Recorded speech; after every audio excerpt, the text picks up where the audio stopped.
Hey nurses, are you confused about the difference between AHPRA and ANMAC? You're not alone. These two acronyms come up many times when you hear about nurses who are planning to migrate to Australia. And it's one of the most common questions that I do hear. Do I need both or is one enough? Here is the truth. If you want to work as a nurse in Australia and you also want to secure, say, a skilled independent visa or an employer-sponsored visa, as a nurse, then yes, you definitely need to have both AHPRA registration and an ANMAC skills assessment.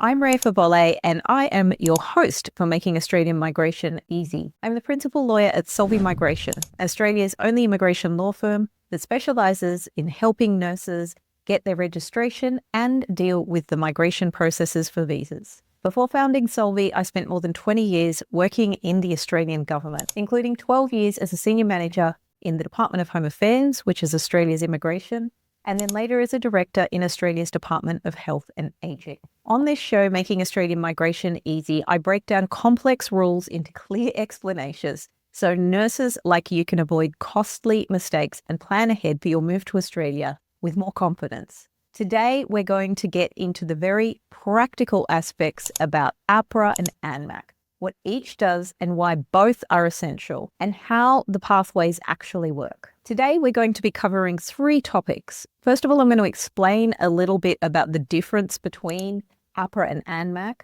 Who does what? I think that's very important to understand. The next thing I'm going to do is I'm going to talk about when you need to have both of those, and we'll talk about which visas that's relevant for. Lastly, I'm going to talk a little about the pathways and requirements, and so some of those differences. So, for example, there's a full skill assessment, a modified skill assessment, and then obviously there's 6 different pathways for the AHPRA registration as a nurse. I want to talk a little bit about the things that catch nurses off guard with these processes. Let me share a story that I hear quite often. A nurse working in the UK has been working in the NHS for several years. They have registered with the NMC and they've got a Bachelor of Nursing and good English skills. So they assume that they should be able to just get sponsorship and to migrate to Australia because of the UK registration and that will be enough. Well, after all, both countries are English speaking, right? But then when you dig down, that nurse actually discovers that there are 2 separate processes. AHPRA, which is Australia's health regulatory body for all health practitioners, and you need registration with them. And then ANMAC, which is the Australian Nursing and Midwifery Accreditation Council. This nurse starts reading blogs, Facebook groups, and then gets conflicting information. One person says you don't really need the ANMAC, the other says AHPRA. And what they kind of realize is it's a little more confusing. And then they say, so I went through the New Zealand pathway instead. Again, this is a case by case. You need to have a lot more detail. The nurses could be left just scratching their head. Which one was correct? Which one applies to their situation? The truth is that AHPRA and ANMAC completely different jobs. One is about your professional registration. The other is about your eligibility for skilled migration, either employer-sponsored or skilled independent. And if you want to work as a nurse and get a visa to do both under the skilled or employer-sponsored, you actually need both of those things. You need your registration and you need your skills assessed. So understanding this from the beginning can save time, money, and frustration. And that's exactly what I want to break down to you in this episode. So in the first topic today, I want to cover off AHPRA and ANMAC, the 2 different purposes. So let's begin with the basics. So AHPRA stands for the Australian Health Practitioner Regulation Agency. It's the national body that regulates health professionals in Australia. If you want to practice as a nurse, whether in public hospitals, private hospitals, aged care, community, or clinics, you must have registered with AHPRA first of all. Without that AHPRA registration, you simply cannot work as a nurse, even if you already hold a visa. You basically need to think of AHPRA as your license to practice in Australia, which is exactly what it is. So ANMAC, which is the Australian Nursing and Midwifery Accreditation Council, that is the body endorsed by the Department of Home Affairs, so immigration, to perform a skills assessment for migration purposes. So if you're applying for a visa that uses your nursing skills, and that's the basis of the visa application, you're going to need a positive skill assessment from ANMAC. Now, the visas that we're actually talking about, specifically either the skilled independent visas, which includes the subclass 189, the 190, or the 491. These are either federal or state nominated visas, and they're based on the points system. And in this process, you need to have your qualifications in order to get the skills assessment. And of course, the points are going to look at other things: age, English language ability, how much clinical experience you have in order to add up your score. Then there's employer-sponsored visas. This includes things like the Skills in Demand visa, which is the subclass 482, the Employer-Nominated Scheme, which is the subclass 186, and then we've got the Skilled Employer-Sponsored Regional visa, the 494. All of these rely on an employer sponsoring you for the role, but you do also need to have your skills assessed with ANMAC. That assessment forms part of your visa process.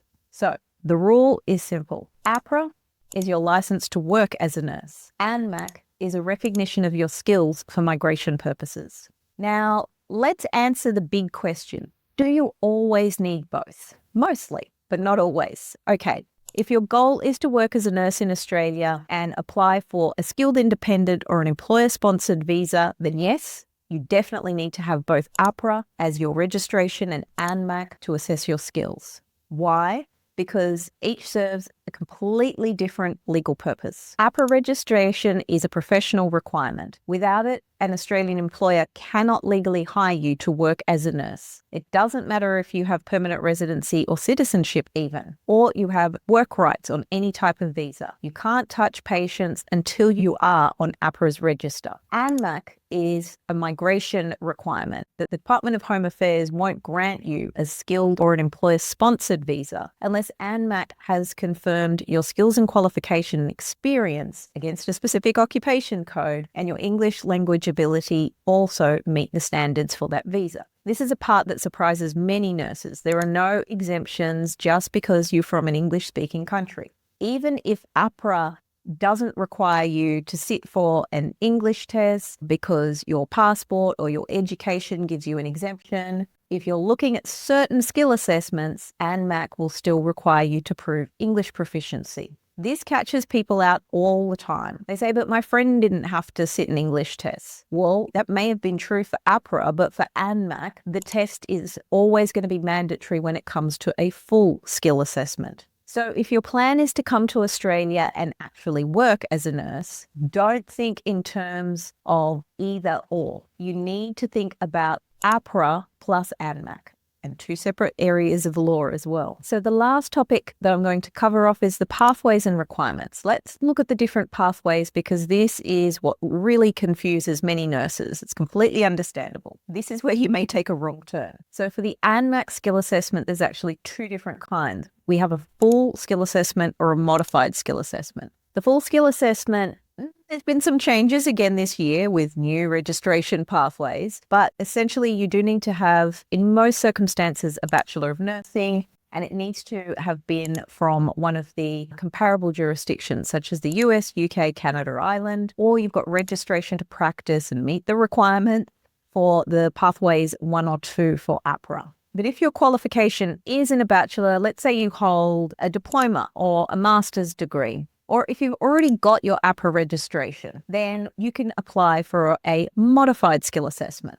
So as I was just mentioning then, you need to have your AHPRA registration before you start a modified skill assessment. Whereas for the full skill assessment, if you're eligible, you can apply for it before or at the same time as AHPRA. Now, as I was talking just previously about full skill assessments in the earlier topic, if you're looking at a full skill assessment, you do need to provide evidence of proficient English language skills, whereas they're not currently requiring that for the modified skill assessment. So the modified skill assessment, as I mentioned, remember, you must hold your AHPRA first, or even if you have registration with the New Zealand Nursing Council, that's when you're able to start the modified skill assessment. Okay, let's talk a little bit about AHPRA registration, and I describe it as 6 different pathways. It can be quite detailed, and the rules are evolving around some of the newer direct streams for AHPRA. Stream A is for nurses who have a Bachelor of Nursing from a comparable country. That can include the UK, Ireland, Canada, US, or Hong Kong. In fact, it could also be a master's or a diploma completed in those countries and registration there with at least 400 hours. Stream B is for nurses who need to complete the outcomes-based assessments. They didn't do their qualification in those countries. They may need to do an NCLEX and an OSCE in Australia.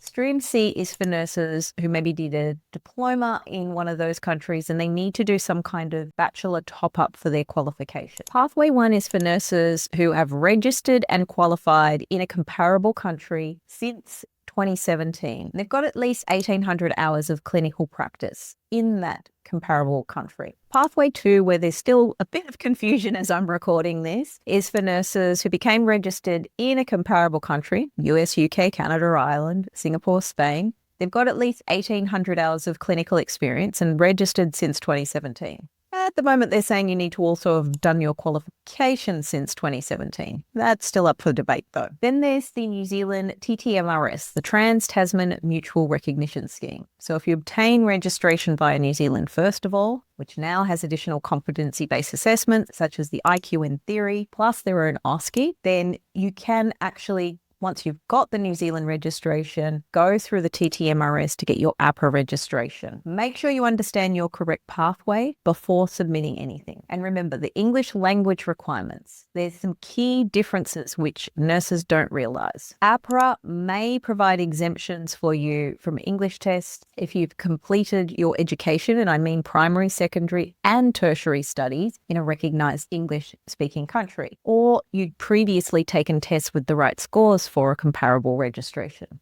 For ANMAC, you're going to need to provide scores that are proficient in order to meet the requirements for a full skill assessment. These are the rules as I'm recording it. These things continue to change though.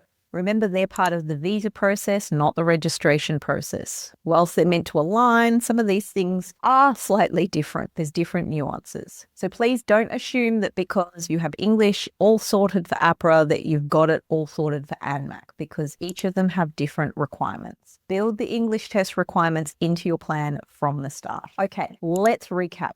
In today's episode, we've talked a little bit about AHPRA and ANMAC, the fact that they're not the same. One is your license to practice. The other is a verification of your skills for the purposes of migration. So if you want to work as a nurse in Australia and you're going to be applying for a skilled independent visa or employer-sponsored visa as a nurse, you're going to need both the AHPRA and the ANMAC. ANMAC has 2 different pathways. One is a full skill assessment. Modified is for any nurse who's already got AHPRA or New Zealand Nursing Council registration. AHPRA now has 6 pathways, which range from Stream A through to the New Zealand route.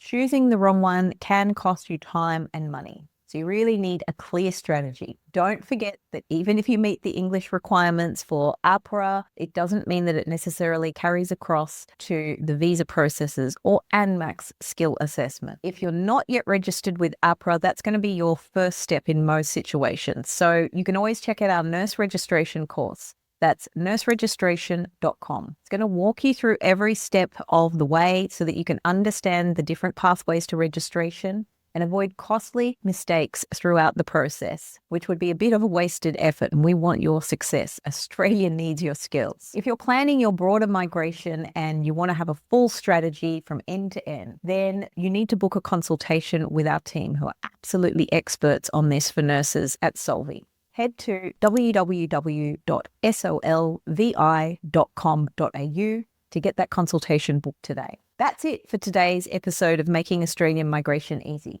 I'm Rhea Fawole, and until the next time, please like, subscribe, share, and I'll see you the next time round.